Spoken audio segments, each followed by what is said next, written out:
Hello and Happy New Year. This is Amir Kiabi with Amir Kiabi, giving you an update in terms of what went on in Toronto's residential real estate market in the month of December. December is usually a month that you would expect to have less activity compared to November or October. Things will usually start to slow down, but this December was unique. I think both from personal experience and the numbers that I'm looking at, it did seem like the market started to be more active than November. It was to a point that it was uncharacteristic for December. Let's see what happens. So the first slide I'm showing you, as usual, is showing us the number of transactions comparing to December of 2022. So overall, we had 2% reduction in terms of number of transactions, and that in itself is uncharacteristic. So far into this year, every month we have been seeing usually double-digit decline in terms of number of transactions compared to the same month the year prior. And this year we had a 2% decline. And when we dig into the numbers a little bit further, we will see that for condo properties, yes, we had a 13% decline in terms of number of transactions comparing to last year. But for freehold properties in Toronto, at least, we had a 16% increase in terms of number of transactions comparing to December of 2022. And then we coupled that, later on I'll show you that we also had less properties coming to the market comparing to December of 2022. So more transactions, less properties, that would create a more active market. It would lower the supply levels. I'll show you. So this chart is showing the number of listings that came to the market. So this year for condo properties, we had a 5% increase in terms of number of properties coming to the market comparing to the year prior. On the left side, you have the November numbers.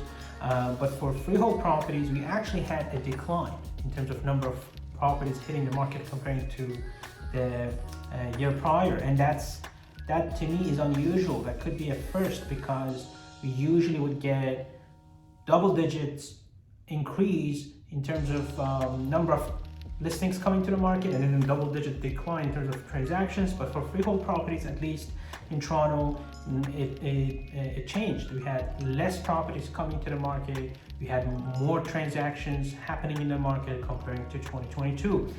I'm not going to say we should read too much to it. Could it mean that we are at the beginning of getting into a very strong spring market similar to 2022? Could be, but we never know. There are too many unknowns. But I can't help but think of the famous quote from Churchill. I think in November of 42, he said, "This is not the end. This is not even the beginning of the end, but it could be the end of the beginning." And then could that also be the case for real estate market in Toronto, for it to start gaining some momentum? We'll have to see. There is this talk of reducing interest rates. I'm sure you might have heard pretty much all the major bank reports and the central bank reports, they all are pointing towards a year ahead where we would be seeing interest rate cuts. But I would be cognizant about trusting those reports too much, because these are the same reports that a few years ago they said that they expect for rates to remain very low. The chairman of Federal Reserve, the chairman of Bank of Canada, they all said that on record. Background, we are being unusually clear that interest rates are going to be low for a long time. And then they changed. They also said they see inflation to be transitory just a couple of years ago. So I would take anything they said with a little bit of a grain of salt. But from the numbers that I see here, it was a better December than last year. That's a fact. That's not a speculation.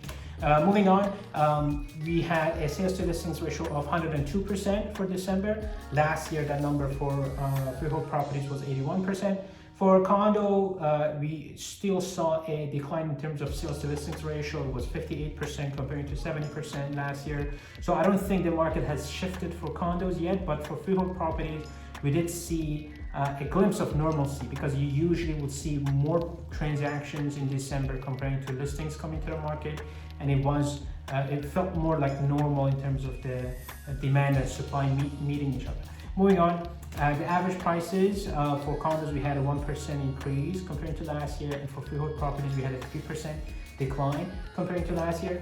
I don't like to use average prices towards achieving at anything, arriving at any conclusion, because you could have smaller or bigger properties being transacted, and it doesn't really mean anything. And we will show that when we look at the index prices. That's a more universal way to look at the prices.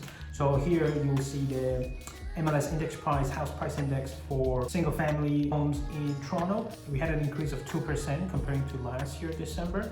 And the next chart is showing us the same concept for apartments and townhouses. The apartments are in, we had a 2% increase for apartments comparing to last year.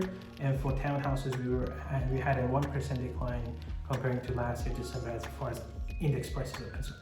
Moving on, this chart is showing you the number of properties coming to the market over the number of sales transactions for December, going back all the way to 2013. As you can see from the chart, you usually have, or historically, we usually would see more transactions happening comparing to properties being listed, because you get less sellers entering the market, and there is some backlog from the prior months. And so usually that relationship will inverse that, where you will have more transactions compared to listings. So it's very usual to see a higher sales to listings ratio, sometimes even above 100% for December. But as you can see from the chart below, on the right side, you see the December sales to listings ratio numbers going back to 2013. We had two instances where that number fell below 100. One was in December of 2017, and one was in December of 2022. I'm not considering 2018 too much, because it was almost 100%. But 2023 December did feel more like normal, at least marginally speaking, was more normal. Moving on, this chart is showing you the months of inventory, and on the left side I have the numbers for first week of December. On the right side we'll see the same numbers for first week of January 2024.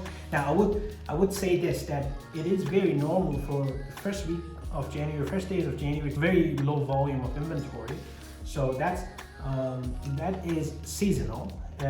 But some of it also could be because we had a better December month, and that some of the inventory was actually purchased. So it's a combination of two. I wouldn't read too much into it, but overall, across the board, we had a decline of inventory for properties in Toronto comparing to first week of December and first week of January.